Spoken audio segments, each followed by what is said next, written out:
Welcome to the Website Success Show, the podcast dedicated to helping women in business make the most of the content they're already creating so they can get more traffic and sales through their website with less reliance on social media and paid ads. I'm Jules White, the founder of the Website Success Hub, and I love helping course creators, podcasters, and business owners make more money through their existing website. If you have a business you love but you don't love the way your website performs, then this is the show for you. Hi. So I'm going to talk today about whether SEO is still worth it in 2024 for small businesses. I've been doing some research and just reading some different articles, and that seems to be a topic that comes up quite a lot. So I thought I'd come in and talk about that. I think the reason that people tend to think about whether SEO is actually relevant for their business and not maybe sure whether actually it would work for their business, there's a few different reasons why that happens. And there's so much noise out there and so much information about the other ways that you can market your business, and SEO is often can be very overwhelming, so people don't necessarily think of it as a good way to market their business. So I'm going to start talking about some of the foundations about SEO and what it is and how it can be helpful, and just some of those misconceptions, and address some of those. So SEO stands for search engine optimization. For those who been here a while, you'll have heard me say that before, but it basically means that the information on your website is set up in a way that it shows up in search engines like Google and Bing and Yahoo. Or if we're talking about podcast SEO, then it's making sure that your show shows up in Apple Podcasts and Spotify. And the reason that a lot of people do sort of get that feeling of not using SEO as a way to market their business is because of that pressure to always be on social media, and that we should be posting on social media all the time. And in reality, the return on our investment of that time that we spend on social media can often be a lot less. We get a lot less back. And especially if you think about it over the longer term as well, we get a lot less back over posting on social media than we would if we were doing SEO. So we have this pressure to just keep feeding the algorithm and keep creating content. And it's not necessarily then driving people back to our website. So we aren't then building that authority on our website. We're just basically creating free content for the social media platforms rather than it actually helping our business, and rather than it's us being able to see a tangible result from what we're doing. So I think my sort of big takeaway from this topic is that if we approach it in the right way, then SEO is so valuable for our business, and it can help us, especially if we're already creating content. So if you're already creating a podcast, you're already creating blogs, then actually making the most of those is really, really powerful. And then that way you can use them, you can repurpose them for social media if you want to. But at least that way you are actually primarily focusing on your own content first and foremost. So some stats about SEO and around searches. So the percentage of website traffic, total web traffic that starts with a search is over 90%. And there's 6 million searches every minute on Google. So that's something to bear in mind. People are still using Google. That's definitely a bit of a myth that Google isn't, people aren't using Google and people are just using AI, and it's just not true. Yes, Google is starting to lose a little bit of its share to Bing, especially with ChatGPT, but there's still more than 90% of searches that are done through a search engine are done through Google, and then not more than 90% of website traffic is actually done through a search. So it's incredible when you look at those stats, really. And when we're looking at that, and we're looking at the results page in Google, less than 1% of people would click through from position 10 downwards. People are looking at those top few results firstly. And if you're in those positions, then you're much more likely to get that click through to your website. And if people see you in those top positions as well, then it helps to increase the trust and the recognition for your brand. And you are essentially showing up as a solution to people's problems at the point that they're actually looking for that solution. They're typing something into Google and you're there as the answer. And that's where the real power comes into it. So you're not just trying to rely on interrupting their scroll and hoping that you then catch their attention. They are actually looking for your solution to their problem at that moment. So that's something where you end up borrowing a little bit of that trust from Google, because Google has shown you as that solution to their problem. And that's where the beauty and the power of SEO can really start to work. And you can catch people at the different stages they may have in terms of their awareness of the solution to their problem. So it might be that they're looking to buy something. It's fantastic. If you can show up right at the moment they're looking to buy something, that's brilliant. And if your website's set up well for conversions, then hopefully you're going to get a sale out of that. But even if it's not, if it's something where people actually don't even know that there is a solution to their problem, and you show up with some kind of informational post or something that would help them with that and help them to go along that journey of understanding that you're there as that solution, then fabulous. And that's how you can then set your website up to have the information on there that will help people at different stages of their buyer journey. So different stages of awareness of what they actually need to solve their problems. So one of the misconceptions is that SEO is expensive, and it doesn't have to be. And depending on what sort of stats you're looking at for the return on investment in terms of your time, and if you were investing in somebody to do it for you, then actually the long-term benefits, it's a lot more cost effective than using ads or than spending so much time creating content for social media. That SEO is something where you're building this sustainable marketing platform for now and for the future as well. So it's a long-term way of getting your business out there and getting more traffic coming to your website. And it's coming to content that you already own as well. And that's the thing, especially if you're already creating that content. So if you're creating blogs, or you're creating a podcast, or you're creating content for your sales pages, and you can drive more traffic to that, then the return on investment for that is really important, actually. And that can be really critical. The second misconception is that results take too long. I think it's really important to have realistic expectations with SEO. It's not a quick fix, and it shouldn't really ever be thought of as a quick fix. And results can take, even if you've got a really big budget and you've got a whole team working on your SEO for you, you still would expect to take 3 to 6 months before you start seeing a return on seeing results on that effort that you're putting in right now. That's not to say that you can't rank sooner. And I've had that with my own website, where I created an article around FBA Create, and that was sort of first onto the market. And that really helped with my own rankings. And it happened really quickly as well. So within a month of writing that article, I was ranking within the first, well, I was going to say number one. I think I did for a couple of weeks, but I think then FBA Create sort of pipped me to the post there, obviously, because they're a branded query. So they're always going to rank number one for their own platform. But yeah, still up there very high in the search results. And that happened really quickly. So even though, as I say, we want to think of SEO as a long-term marketing strategy, it's something that if you're targeting the right keywords and there's not a lot of information out there around that keyword, then you certainly can rank quickly, as long as your site is set up so that Google actually can crawl that page and understand what's on it, straight away, really. Misconception number 3 is that SEO isn't needed because of AI, or is becoming outdated because of AI. And I think this is probably one of the biggest reasons why people don't think about SEO as a long-term strategy right now, because we know that everything is changing. Everything is changing with how we search and on the online world and everything. But that doesn't change the fundamentals, that even if we're using AI to generate whatever we're looking for, then it's still, that AI still has to get its information from somewhere. So those little robots that would have been Google's robots going out and crawling through the web, the AI bots will still need to do the same thing. And it's hard to know how it will go, really. I mean, I think in 10 years' time, everything will be completely different. Maybe even before then, everything will be completely different. And maybe we will have a robot butler that will go off and do that for us.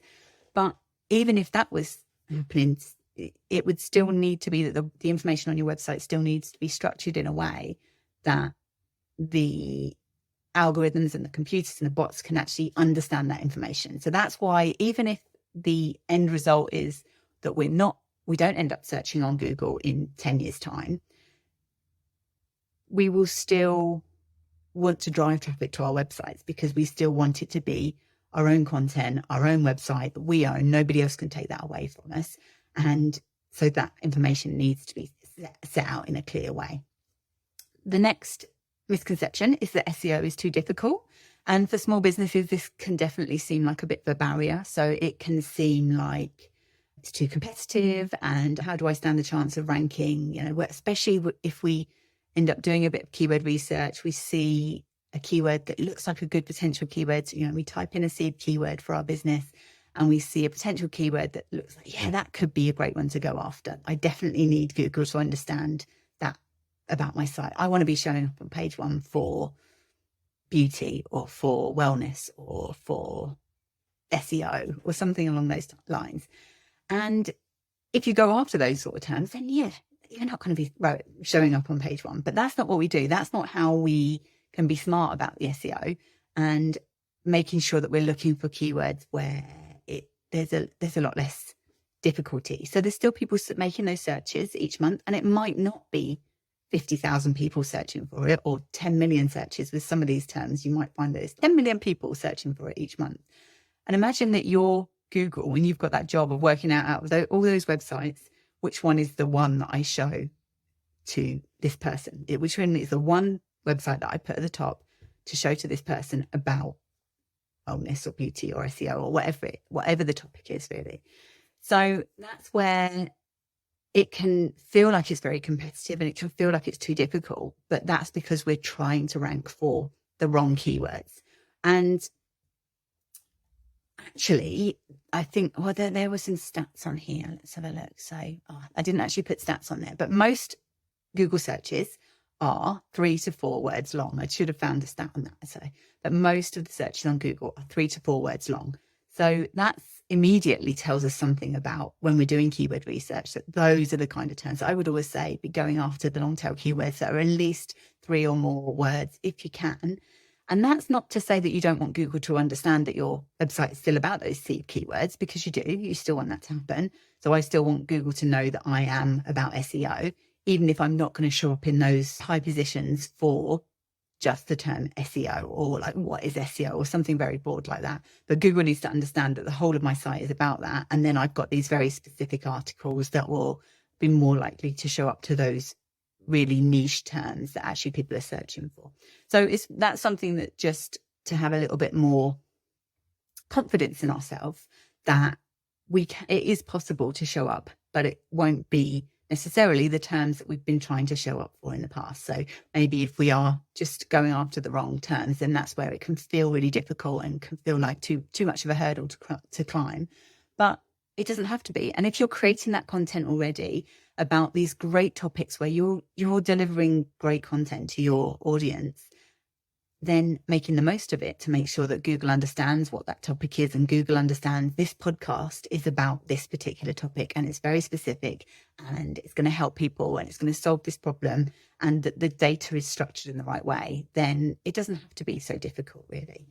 And I always like to think of it as you're planting the seeds as well. So even if you start working on the content that you're creating from this point onwards, then having that idea in mind of what you're trying to rank for and what else is on page 1 or what is Google already associating with your site, and how can you make the most of that? How can you make the most of the content that you've already created as well? So it's something that it doesn't have to be so difficult, and we don't have to put these hurdles in our own way, really. I would ask yourself, if you're asking yourself, would SEO work for my business? There's 4 questions I would ask. So, am I regularly creating content? Actually, it's 5 questions.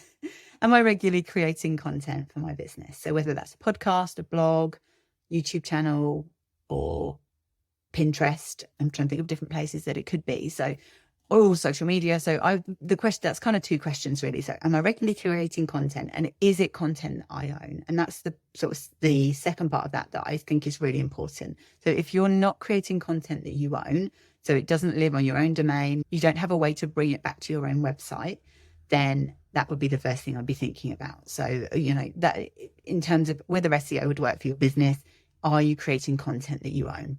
And if you are, then great. Let's start thinking about SEO. Would people be likely to search for help around the topics that I talk about? The chances are most people would, because there's always somebody out there searching for some information about what we do. Even if you're a social media manager, people will still be searching on Google for social media managers, not necessarily searching social media for social media managers. So it's something that there's rarely an occasion where people can say, no, nobody ever searches for anything around my topic. And even with that, they may not be specifically searching for what you do. So people might not be searching for, I don't know, is there some embarrassing condition or something that they wouldn't necessarily want to show up on their search history? They may not be searching for it specifically, but they might be searching on a roundabout term, and they're actually more likely to be searching Google for it than searching on social media, to be honest with you. Then, do I want to have visitors coming to my website every day? So do I want more traffic to my website every day? And that's a really good question to ask yourself in terms of SEO. So if you want more traffic coming to your website every single day, regardless of whether you're posting anything else, regardless of whether you're posting on social media or paying for ads or anything like that, and if you do, then SEO is definitely something that you should be thinking about. And would getting more visitors to my website help me make more money? In an ideal world, if my pages were set up as well as they could be for conversions, would getting more visitors to my website help me make more money? And hopefully they would. Hopefully that is something that you're sort of thinking about. And actually, yeah, my website, I'm working on getting those conversion rates up as well. And the more traffic I get, the more money I make. Fantastic. So if you were answering yes to those questions, then start thinking about SEO as a sustainable way to market your business, really. So some practical tips for getting started. So the first thing I would say is start cataloging your own content and thinking about the topics that are critical for Google to understand that your business is about. When I say cataloging your own content, when you're releasing a podcast episode or when you're releasing a blog or anything like that, actually just keeping a record, ideally having some kind of database, or even if it is a Google sheet, something that you can search so that when you next want to create another piece of content around that topic, that you understand what articles and what podcasts you can link together.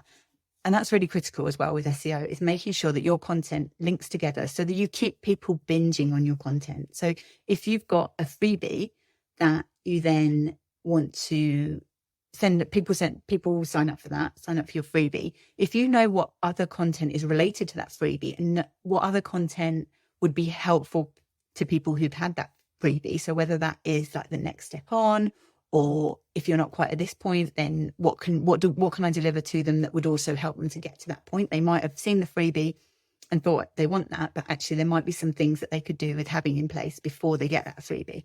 And what content have I got that relates to that? So start thinking about that. Start thinking about, even if you don't do it for your whole back catalogue, then just thinking each time you're creating a new piece of content, okay, what is this about? What have I spoken about? How does this relate to the other things that I've already spoken about or that I want to talk about in future? And how does it relate to those topics, those main areas that I need Google to understand about my business? I think that's one of the key things to do if you are creating lots of content, is actually being able to do that, and having that catalogue there is really important. Makes a big difference, really. In terms of just being able to understand, even just understanding, I spoke about this thing 3 weeks ago. Actually, I'm going to allow it to loop round a bit longer before I talk about it again. And that's not to say that we shouldn't be talking about the same things, because we really should. We should be repeating our messages over and over and over again to our customers. But if you're thinking about SEO, it's also then thinking about ways that you could maybe look for a different keyword that might be related, that you can then get that content ranking for that. And you're not then competing against your own content. And you have your cornerstone content, which are like the main articles that really dive into the topic. And then you maybe have little splinter articles that come off of that are related to it. And that's how you get people sort of swirling around your world and reading and binging on all your content, even if they've just first found you, or if it's a new thing that they've actually stumbled across a article that you've written or a podcast that you've released, and keeping them there going around your world. Then I would always be thinking about how you can bring people back to your domain. So I think that's really important to consider if you're just getting started with SEO, is thinking about, okay, I'm releasing a piece of content, whether that is a social media post or a podcast or anything that you're doing. Is it bringing people back to my domain where I can then ideally get them to join my email list or make a purchase or download something or binge on my content. So think about that as well.